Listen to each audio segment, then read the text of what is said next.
అందరికీ నమస్తకారము. ఎవరికి సమస్యలు రావద్దు. వచ్చిన సమస్యకి పోవాలంటే ముందు డాక్టర్ దేవుని లెక్క కనిపిస్తాడు. మనకి ఏదన్నా అంటే ఫస్ట్ తినంగానే నరాలు జుమ్మ అంటున్నాయి అంటాం కదా, అట్లనే నరాల డాక్టర్ అనొచ్చు, ఏమనొచ్చు. ఎరికోసనా పురికోసనా సార్ అది? వెరికోస్ అండి, వెరికోస్. మేము పురికోస అంటాం. అది కూడా ఎరికోస అంటే నరాలే కదా. నరాలని అంటాం, సంబోధిస్తాము దాన్ని. బట్ బేసిక్ గా అవి సిరలు యాక్చువల్గా. అది ఎరికోస ఎందుకు అయింది? ఎరికోస్ అంటే అది పెద్దగా ఉన్నది కాబట్టి ఎరికోస్ అయింది. మామూలుగా అందరికీ సిరలు ఉంటాయి. ఇప్పుడు నాకు కూడా ఇప్పుడు చేతి మీద చూస్తే ఉన్నాయి సిరలు. అందరికి సీరలు ఎందుకు ఉంటాయి సార్? ఉంటాయి, అందరికి కట్టుకున్న వాళ్ళకే ఉంటాయి కదా సీరలు. సీరలు కాదు, సిరలు. సిరలు అంటే బేసిక్ గా అవి ఏంటంటే అవి రక్తనాళాలు, కాలికి రక్తం వెళ్తుంది. నరాలను సీరలు కూడా అంటారా? యాక్చువల్గా ఉబ్బు సీరలు అంటారు వీటిని. నరాలంటే మనకి ఇంటికి వచ్చిన కరెంట్ తీగలు, సీరలు అంటే మన ఇంటికి వెళ్తున్న డ్రైనేజ్ పైపులు. సో దీన్ని బాగు చేసేటోడు ప్లంబరు. గమన్లు ఏరే, సీరలు ఏరే.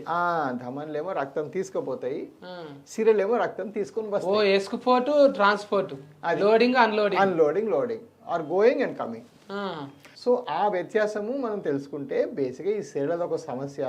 దీనికి ఒక స్పెషలిస్ట్ ఉంటారు, దీనికి బాగు చేసే డాక్టర్లు వేరేగా ఉంటారు. మన మామూలు డాక్టర్లు ఎవరైతే నరాల డాక్టర్లు ఉంటారో లేకపోతే జనరల్ డాక్టర్లు ఉంటారో దీన్ని బాగు చేయలేరు.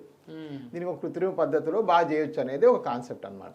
అంటే ఇప్పుడు కొన్ని ఏమో చెట్ల మందుకి వెళ్ళి మీదికెళ్ళి కడతారు కదా, మీదికెళ్ళి కడితే లోపల తక్కువ అవుతాయి అంట అని మేము ఏదైనా కూడా మోకాళ్ళ నొప్పులైనా ఏదైనా ఈ పిక్కలలోనే ఉంటాయి అవి ఎక్కువ. పిక్కలు ఉంటాయి కొంచెం. ఆ లేడీస్కి తొడలలో కూడా బాగా వస్తాయి. సో మనం ఏంటంటే కొంచెం మంచి తత్వం బట్టి కొంచెం లావుగా ఉండి కొంచెం వెయిట్ ఎక్కువ ఉంటే తొడలు ఈ భాగంలో వస్తాయి. కొంచెం స్ట్రైట్గా ఉన్న అంటే సన్నగా ఉండే వాళ్ళకి పిక్కల భాగంలో కూడా బాగా ఉబ్బుతాయి ఈ సిరలు అనేవి. సో చాలా కామన్ కాకుంటాయి. 25% భారతీయులకు ఉంటుంది ఈ ప్రాబ్లం, చాలా ఫ్రీక్వెంట్గా ఉంటుంది. అవు అంటున్నారు కదా, ప్రతి ఒక్క 10 మందిలో 4 ఉంటాయంట కదా. ఈజీగా ఉంటాయి. ప్రతి 10 మందిలో 4కి. ఇప్పుడు అంటే చిన్న చారల్ లాంటి సిరలు అంటే స్పైడర్ వెయిన్స్ అంటాము. స్పైడర్ వెయిన్స్ మొదలుకొని మెయిన్ వ్యారికోస్ వెయిన్స్ అంటే ఆ పెద్దగుంటే మెయిన్ వ్యారికోస్ వెయిన్స్ అవి కలుపుకుంటే మొత్తం 40% ఇండియన్స్కి ఈ వ్యాధి ఉంటుంది. అబ్బా, చాలా కామన్. 100% శాతంలో 40% ఉన్నదంటే ఇప్పుడు నేను కూడా అందులో ఉన్నాను. నాకు గిడ పిక్క కాడ ఒకటి దొడ్డుగా అయింది సార్. ఇడ మీకు డెఫినెట్గా ఉంటాయి. సో ఫర్ ఎగ్జాంపుల్ అది వ్యారికోస్ వెయిన్సే, కాకపోతే కనిపించే ప్రతి వ్యారికోస్ వెయిన్స్కి ట్రీట్మెంట్ చేయాల్సిన అవసరం లేదు. మళ్ళీ అది వేరే స్టోరీ. వెరికోస్ ఉన్నదా అంటూ ఉన్నది. మా దగ్గర ఏంటంటే అందరికి వచ్చిన అందరికీ ఇక మాది ఓన్లీ వెరికోస్ హాస్పిటల్ కాబట్టి స్కానింగ్ మా దగ్గర ఫ్రీ అయిపోతుంది అందరికీ. ఇక అయిన తర్వాత కొంతమందికి అవసరం ఉంటుంది ఆపరేషన్, ఓన్లీ 10%. ఎందుకంటే అందరికి నొప్పులు లేదు, బాధ లేదు, కష్టం లేదు, మనిషి ఫిట్ అయ్యారు. ఇప్పుడు మీరు చాలా ఫిట్ అయ్యారు, మేము చూస్తున్నాం మిమ్మల్ని ఎన్నో ఏళ్ళగా. ఇప్పుడు మీరు ఫిట్నెస్ కూడా వచ్చేసింది. సో మీకేం అవసరం ఉండదు, యూఆర్ ఫిట్ మ్యాన్. మీకు మంచిగా అంత body, rest of the body అంత బాగుంది. చిన్న వెరికోసిటీ ఉన్నది విచ్ ఇస్ వెరీ కామన్. దీనికి ఏం ట్రీట్మెంట్ అవసరం లేదు, వదిలేస్తాం. మీరు ఫిట్గా ఉండండి, వాకింగ్ చేయండి, ఎక్సర్సైజ్ చేయండి, కొంచెం జీవితం మంచిగా బతకండి, జీవన శైలిని పెట్టేస్తాం. కొంతమందికి ఏం చేస్తామంటే వాళ్ళకి ఈ వెయిన్స్ ఎక్కువ పెరిగిపోయినా, ఫిట్నెస్ లెవెల్స్ లోగా ఉన్నా, కొంచెం వేరే ఇతర కారణాల వల్ల ఎక్కువ నడవలేకపోయినా వాళ్ళందరికీ మాత్రం కొంచెం అగ్రెసివ్గా ట్రీట్మెంట్ చేయాలి. ఆ ట్రీట్మెంట్లో చాలా కొత్త కొత్త వెరైటీస్ ఉన్నాయి. అది మా హాస్పిటల్ స్పెషాలిటీ. ఇప్పుడు ఎక్కువ తాతలు అంటే ఫోర్స్ ఫాదర్స్ నుంచి వస్తుందా? ఇది ఎక్కువ 4 fathers నుంచి జెనెటిక్గా వస్తుంది. అంటే దీనిలో ఏంటంటే ఈ వ్యారికోస్ వెయిన్స్ వచ్చే తత్వము మనకి జెనెటిక్గా ఉంటుంది. 94% మంది భారతీయులకి ఈ వ్యారికోస్ వెయిన్స్ ఎవరికో అమ్మలకో, ఫాదర్కో, మామలకో, ఎవరికో ఇక ఫ్యామిలీలో ఉంటేనే అట్లా డిసెండ్ అవుతుంది అన్నట్టు. ఆస్తులతో పాటు ఇది కూడా ఎరికోస కూడా పురికోస లెక్క ఇచ్చేస్తారు అన్నట్టు. అంటే ఇది ఆపరేషనమే ఉంటుందా లేకుంటే నరాలు ఇప్పుడు గుండెలకు పైపులు వేస్తారు చూడు, అట్లా పైపులతో చేస్తారా లేకుంటే ఆపరేషన్ చేస్తారా? సో ఇప్పుడు కొత్తగా ఈ వ్యారికోస్ వెయిన్స్ చేసే ట్రీట్మెంట్ మొత్తం పైపుల ద్వారానే చేస్తాం. గుండెకి ఎట్లయితే ఇక్కడ మనం తొడ భాగం నుంచి పైకి పోయి స్టెంట్లు వేస్తామో అదే విధంగా కాలు కింద సైడ్ పోయి ఈ వెయిన్స్ అన్నిటిని లోపల నుంచి. సో ఫస్ట్ ఏం చేస్తామంటే అందరికీ మేము చెప్పినట్టుగా స్కానింగ్ చేసుకుంటాం. ఆ స్కానింగ్ ఏంటంటే ఒక్కొక్కరిది ఒక నక్ష ఉంటుంది. ఇప్పుడు మనం స్ట్రైట్ వెళ్ళాలా, లెఫ్ట్కి వెళ్ళాలా, రైట్కి. సో ఒకటి ఏంటంటే ఎవరైతే మీకు వెరికోస్ ట్రీట్మెంట్ చేస్తారో మామూలుగా ఏమైందంటే మీరు డాక్టర్కి పోగానే వాడు స్కానింగ్ రాస్తారు, మీరు ఎక్కడికో బయటికి పోయి స్కానింగ్ చేసుకుంటారు. ఆ స్కానింగ్ తప్పులు తడకలతో వస్తారు. ఎందుకంటే అన్ని యాంగిల్స్ వాడికి తెలియదు, వాడు ట్రీటింగ్ డాక్టర్ కాదు. సో మా వ్యవస్థలో ఏంటంటే ఎన్ని యాంగిల్స్ ఉన్నాయి మేమే స్కానింగ్ చేస్తాం.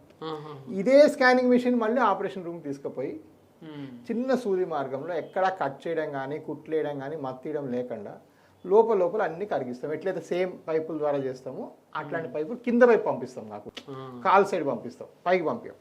పంపించకుండా కాలులోనే చేస్తాం. నో టచ్ టెక్నిక్స్ అంటాం, ఫారెన్లో నో టచ్ అంటాం దీన్ని. నేను అమెరికాలో చదువుకొని వచ్చిన, బయట దేశం అక్కడ చదువుకొచ్చి అక్కడ చదువుకొచ్చిన 14 ఏళ్ళు చదువుకొని ప్రాక్టీస్ చేసి వచ్చినాడ. సో ఆడికెళ్ళి ఈ టెక్నాలజీ అంతా ఇంపోర్ట్ చేసి తీసుకొచ్చి నేను వచ్చినప్పుడు హైదరాబాద్ ఎవరు చేయకపోతుండే. వస్తాయి ఇక మిషన్లు కూడా మొత్తం పెట్లో పెట్టుకొని వచ్చిన, ఎందుకంటే ఇక్కడ లేవు అవి, డీలర్స్ లేవు అప్పుడు. 2015లో డీలర్స్ లేకుండే దీనికి హైదరాబాద్లో. సో ఫస్ట్ ఈ లేజర్ స్టార్ట్ చేసిందే నేను. ఇది స్టార్ట్ చేసి ఏం చేసినామంటే మొత్తం ఇవన్నీ కూడా మనమే సెటప్ చేసినాం ఫస్ట్ టైం ఇండియాలో. ఇప్పటికీ ఇండియాలో highest number of varicose veins మన దగ్గరే జరుగుతాయి, 400 ఆపరేషన్లు జరుగుతాయి నెలకి. సో ఇదంతా కూడా మనం సెటప్ చేసాం. కానీ ఇక్కడ అర్థం చేసుకున్న విషయం ఏంటంటే ఇది చాలా కృత్రిమ పద్ధతి. అంటే ఏడా కట్టింగ్, స్టిచ్చింగ్, మత్తీయడం ఏముండదు, ఎందుకంటే అంత పైపుల ద్వారా. సో మీకు మత్తీయడం కానీ నడుములో సూదియడం కానీ ఏముండదు, లోపల కరగబెట్టేస్తాం. ఇవి మీరు చేసుకుని అర్ధగంటకి ఇంటికి వెళ్ళిపోవచ్చు. So no no no complications, అసలు కాంప్లికేషన్ ఉండవు. ఇప్పుడు ఈ మీరు అనేటి సీరియల్ ఉన్నాయి కదా సార్, ఇవి ఇంత ఫస్ట్ ఏమో జర్రెలంత ఉంటాయి సన్నం, తర్వాత అవి ఫాములంత అవుతాయి. ఫాములంత అయినా కూడా నొప్పి అనిపించదు, ఏమనిపించదు. మళ్ళీ దీనికి కలస్కెను గుండెకు ఏమన్నా అటాక్. ఫస్ట్ విషయం గుండెకి అటాక్. సో ఈ వెరికోస్ వెయిన్స్ కానీ మనం విడిచిపెట్టినామంటే దాని లోపల రక్తము సో సరిగా ఇప్పుడు ఎందుకు వచ్చినాయి వెరికోస్ అంటే కాళ్ళ నుంచి బయలుదేరిన రక్తం పైకి పోతలేదు, పోకుండా ఆడ కాళ్ళు ఉండిపోతున్నది. సో ఆ ఉండిపోయిన రక్తం ఏంటంటే గడ్డ కట్టేస్తుంది. ఆ గడ్డలు కొన్నిసార్లు పైకి వెళ్ళి బ్లాక్ చేస్తాయి. దాన్ని పల్మనరీ ఎంబలిజం అంటారు. ఈ కాళ్ళ సిరల్లో క్లాట్, దాన్ని క్లాట్స్ అంటాం. ఎట్లయితే మనం ఇప్పుడు మన నీరు కదలకుంటే నాచుపడుతుంది కదా, అదే డ్రైనేజ్ లెక్కి అంతే కదా, ఉండి మళ్ళా తినే అన్నంలోకి వస్తే ఎట్లయితుంది, కక్కొస్తుంది. సో గట్లనే ఇది హార్ట్కి పోతే హార్ట్ బ్లాక్ అవుతుంది ఫస్ట్. సో వెరీ కామన్ అట్లా కావడం. సో ఇది ఒక సర్క్యులేషన్ ఫెయిల్యూర్. సో ఒకటి ఇది హార్ట్ సమస్య. 2 ఈ చిన్న జర్రులకు బయలుదేరి అది కొంచెం పాములై పెద్దగా అవుతాయి. సో అది కోర్సు. ఒకప్పుడు ఏం అనేవాళ్ళం అంటే ఇది కొంచెం పాములకు ఉంటేనే ట్రీట్మెంట్ చేస్తాము, ఈ చిన్న జర్రులకు ట్రీట్మెంట్ లేదు, అది మైనర్ ప్రొసీజర్ అనుకునేవాళ్ళం. ఇప్పుడు దానికి కూడా కొత్త ట్రీట్మెంట్ కనిపెట్టింది. ఆ చిన్న జర్రులకు ఏం చేయాలి, కొన్ని స్పెషల్ అద్దాలు పెట్టుకొని దానికి ఒక స్పెషల్ లైట్లు వేస్తే బయటకు కనిపిస్తుంది. అది దాన్ని పెట్టుకొని మెల్లగా ఇంజెక్షన్ చేసి బయటకు వెళ్ళి అది కూడా తగ్గిస్తాం. సో అర్లీగా వచ్చి ఈ జర్రల్ స్టేజ్లో కూడా మనం క్యూర్ చేసేసేయచ్చు. ఇది పాములు అయితే కూడా వెయిట్ చేయక్కర్లేదు. ఆ రెండో వ్యవస్థ ఏదో చిన్న చారల్లాగా ఉండే వెయిన్స్ని ట్రీట్ చేస్తామో దాన్ని క్లాక్స్ అంటాం. అది కూడా మన వ్యవస్థ మళ్ళీ ఇండియాలో మనమే ఫస్ట్, ఇంకెవరి దగ్గర లేదు అది. సో ఈ 2 వ్యవస్థలు పెట్టాం కాబట్టి ఎటువంటి ప్రాబ్లం అంటే ఒక పక్కన చిన్న జర్రులాగా ఉండే చిన్న వెయిన్స్ అయితేనేమి, పాముల్లాగా ఉండే పెద్ద వెయిన్స్ అయితేనేమి, గుండెల క్లాట్ వస్తేనేమి, లేకపోతే అడ్వాన్స్ స్టేజ్లో ఏమైందంటే సర్క్యులేషన్ సరిగా లేక కాళ్ళ పుండ్లు పడతాయి. పుండ్లు కూడా అవుతాయి. ఇన్ఫ్యాక్ట్ అందరు షుగర్ వాళ్ళు అనుకుంటారు, షుగర్ కన్నా పుండ్లు మచ్ మోర్ కామన్ వెరికోస్ వల్ల. సో 1% ఆఫ్ ఇండియన్స్కి పుండ్లు అవుతాయి. సో ఈ పుండ్లు తగ్గించే వ్యవస్థ అయితేనే. మరికొంతమందికి ఈ వెరికోస్నెస్ నెగ్లెక్ట్ చేయడం వల్ల కాళ్ళలోన మీకు బోధకాలు అవుతుంది, ఉబ్బిపోతుంది, అంటే దొడ్డుగా అయిపోతుంది. మొద్దు లేక ఇంత దొడ్డు ఏనుక్కాలు అంటాం ఊర్లలో. ఆ ఏనుక్కాలు కూడా వెరికోస్ లక్షణమే. సో దాన్ని కూడా తగ్గించే వ్యవస్థ. సో ఇది ఒక సూపర్ మార్కెట్. అన్ని స్టేజ్ల్లో కూడా మనం దానికి సొల్యూషన్ ఇవ్వాలి. ఇవాళ రేపు ఏమవుతుందంటే మేము జస్ట్ ఈ పైప్ పెట్టి తీసేస్తాం అని చాలామంది తయారయ్యారు, చాలామంది. బట్ అది ఒక్కటి సరిపోదు. పైప్ పెట్టడం అనేది మన ట్రీట్మెంట్ వ్యవస్థలో ఒక చిన్న భాగం. అది అసలు స్టేజ్ ఏంది, దాన్ని ఎట్లా కనుక్కున్నాక ఏ స్టేజ్కి ఏం ట్రీట్మెంట్ ఇస్తున్నాం అనేది ఈ వ్యవస్థ అంతా సెటప్ చేయడం అనేది ప్రప్రథమంగా మళ్ళీ రాకుండా చేయాలి. మనం రాకుండా ఎందుకు చేస్తాము అంటే దానికి సక్సెస్ రేట్ ఎక్కువ ఉంటుంది. సక్సెస్ రేట్ ఎట్లా ఎక్కువ ఉంటుంది, మన ఓన్ స్కానింగ్ మనం చేసినాం కాబట్టి. సో మనం అట్లా స్కాన్ చేస్తే ఏమైందంటే మనకు క్లియర్గా తెలుసు అసలు ఫస్ట్ ఏం వేరియేషన్స్ ఉన్నాయి ఈ పేషెంట్లను. అందరు వెయిన్స్ ఒకలాగా ఉండవు, మీకు అలా ఉంటాయి. సో ఆ వేరియేషన్ ఫస్ట్ తెలుసుకుంటేనే మన సక్సెస్ పెరుగుతుంది. కానీ ఎంత చేసినా 1-2%లో మళ్ళీ వస్తాయి. ఆ వచ్చే వాళ్ళకి, ఎందుకంటే మన వ్యవస్థ అందరికి పెద్దదిగా మనం నమ్ముకొని చాలా ఊళ్ళకి వెళ్ళి వస్తారు, వేరే దేశాలకి వెళ్ళి వస్తారు కాబట్టి ఆ 1-2% వాళ్ళందరికీ నేను మళ్ళీ ఫ్రీగా చేస్తాను. అది మా వ్యవస్థలో పెట్టేసుకున్న సిస్టమ్. ఫార్ వస్తే మళ్ళీ ఫ్రీ. ఎందుకంటే అది నాకు ఇక వ్యవస్థలో, ఎందుకంటే వాళ్ళకి తెలియదు కదా జెనెటిక్స్ ఏం చెప్తాం ఇక ఫ్యామిలీ అని. వాళ్ళ మనసులో ఏముంది, మన డాక్టర్ దగ్గర పోయినాం, నాకు తగ్గలే, నాకు మళ్ళీ వచ్చింది. అందుకు నేను మళ్ళీ దానికి ఆర్గ్యుమెంట్ చేయను, నీ వల్ల వచ్చింది, నీ బ్యాడ్ వల్ల వచ్చింది, భయ చేసేస్తాం. మా దగ్గర కొన్ని వేలు అవుతున్నాయి, ఒకటి ఎక్స్ట్రా అయితే నాకేం భయ. సో ఆ వ్యవస్థ అట్లా కూడా క్రియేట్ చేసినాం. ఇప్పుడు నెత్తురు ఎర్రగా ఉంటుంది సార్, ఎర్రగుండకంలో మళ్ళా నరాలన్నీ పచ్చగా ఎందుకు అయితే ఆకుపచ్చ కలర్? కరెక్ట్. సో నెత్తురు ధమనుల అంటే ధమనులు మనం హార్ట్ నుంచి కిందకి వెళ్తున్న నెత్తురే ఫుల్ రెడ్ ఉంటుంది, కింద నుంచి వెనక్కి వస్తున్న రక్తము బ్లూయిష్ ఉంటుంది, బ్లాకిష్ ఉంటుంది కొంచెం, ఎందుకంటే అక్కడ ఆక్సిజన్ అయిపోయింది కదా. సో హార్ట్ ఆక్సిజన్ పంపు చేస్తుంది, సో ఆ కిందకి వెళ్తున్నది ఫుల్ ఆక్సిజన్ ఉంటుంది. ఆక్సిజన్ అయిపోయిన రక్తం కొంచెం నీలి రంగు ఉంటుంది, అందుకే కృష్ణుడు నీలంగా ఉంటాడు. సో ఈ నీలి రంగు కొంచెం ఏదైతే ఉంటుందో అది గ్రీనిష్ గా బ్లాకిష్ గా తయారవుతుంది. అది కూడా మన స్కిన్ కలర్ బట్టి, మళ్ళీ కొంచెం డార్క్ కలర్ ఉంటుంది, బ్లాకిష్ ఉంటుంది నరము, కొంచెం వైట్ గా ఉండే వాళ్ళు గ్రీన్ గా ఉంటుంది. ఇప్పుడు చిక్కగా పల్సగా 2 రకాలు ఉంటుంది కదా, నీళ్ళు తాగితే పల్సగా అవుతుందా ఎట్లా? నీళ్ళు తాగితే పల్చగా కావక్కర్లేదు, బట్ నీళ్ళు తాగడం అవసరం, ఎందుకంటే ఆ డెన్సిటీ మెయింటైన్ చేసుకుంటుంది. మళ్ళీ బాడీలో అదంతా సిస్టమ్ ఉంటుంది. మరీ పల్చగా మరీ చిక్కగా చేయలేదు అంటే, అఫ్ కోర్స్ ఎక్స్ట్రీమ్గా సన్లో వండుకొని సన్ స్ట్రోక్ వస్తే చిక్కగా అయి పడిపోతాం, అది వేరే సంగతి. బట్ మోస్ట్లీ మనం చేసుకునే డైలీ వ్యవస్థలో ఒక థిక్నెస్ రేంజ్లోనే ఉంటుంది. నీళ్ళు తక్కువ తాగితే ఇక్కడ ఉంటుంది, నీళ్ళు ఎక్కువ తాగితే ఇక్కడ ఉంటుంది. Okay, but beyond a point ఉండదు. మీ దగ్గర ఈ టెస్టులు కూడా ఫ్రీ అన్నారు కదా? అవును సార్, ఆల్ డాప్లర్ ఏదైతే రక్త పరీక్షలు కాదు కానీ కాలికి ఐడెంటిఫై చేయాల్సిన, మీకు వ్యాస్కులర్ ప్రాబ్లమ్ ఐడెంటిఫై చేయాల్సిన స్కానింగ్లు అన్నీ ఫ్రీ మా దగ్గర. అది ఎప్పటి నుంచిగా, ఎందుకంటే మా మిషన్లు కూడా అట్లా అయిపోయినాయి. ఆల్మోస్ట్ 25 మిషన్లు ఉన్నాయి అట్లా స్కానింగ్ మిషన్లు. ఎందుకంటే వ్యవస్థ ఇప్పుడు 22 సిటీలు ఉన్నది మాకు. 22 సిటీలు 5 రాష్ట్రాలలో, ఇండియాలో బిగ్గెస్ట్ వాస్కులర్ యూనిట్. సో ఇవన్నీ ఏంటంటే చేయడం వల్ల ఇప్పుడు నాకు అక్కడ వీళ్ళు చేసి ఒక 1000 రూపాయలు ఈ స్కాన్ మీద సంపాదించుకోవడం నాకు పాయింటే కాదు. ఐడెంటిఫై అవ్వాలి, 10 మందికి విషయం తెలియరావాలి, 40% పీపుల్కి ఇది విషయం అంటే ఎంతమంది, కొన్ని లక్షల కోట్ల మంది తెలవాలి ఈ విషయం. అది ఇంపార్టెంట్ నాకు. ఇప్పుడు నా వేరే గోల్స్ ఉన్నాయి. ఇప్పుడు ఇంట్లోనే 2-3 రకాలు ఉన్నాయి కదా సార్, గ్లూకోజ్, ఇంకోటి క్లాసా? సో 3 రకాలండి బేసిక్గా. ఒకటి ఈ లోపల ఈ మెయిన్ మనం పాముల లెక్క పెద్ద వెయిన్స్ అనుకున్నాం కదా, దానికి ఏం ట్రీట్మెంట్ చేయాలి, దానికి ట్రీట్మెంట్ చేయడానికి లేజర్ గురించి మాట్లాడాం. అంటే చిన్న సూది పెట్టి ఒక వైర్ పెట్టి అది కాల్ చేస్తాం. అదే మాదిరి దాని లోపల పెట్టి ఒక చిన్న బంకలాంటి ఇడుస్తాం, దాన్ని గ్లూ అంటాం. గ్లూకోజ్ కాదు, గ్లూ. ఆ గ్లూతో ఏమవుతుందంటే మొత్తం ఈ వెయిన్ అంతా చచ్చుబడిపోతుంది, ఎక్కడ కటింగ్ స్టిచ్చింగ్ ఉండదు, అసలు ఆ మాత్రం కూడా కాలుకు మత్తియాల్సిన అవసరం లేదు. గ్లూ చేసినాక కాలుకి సాక్స్ వేసుకోవాల్సిన అవసరం లేదు, వెంటనే పనులు చేసుకోవచ్చు.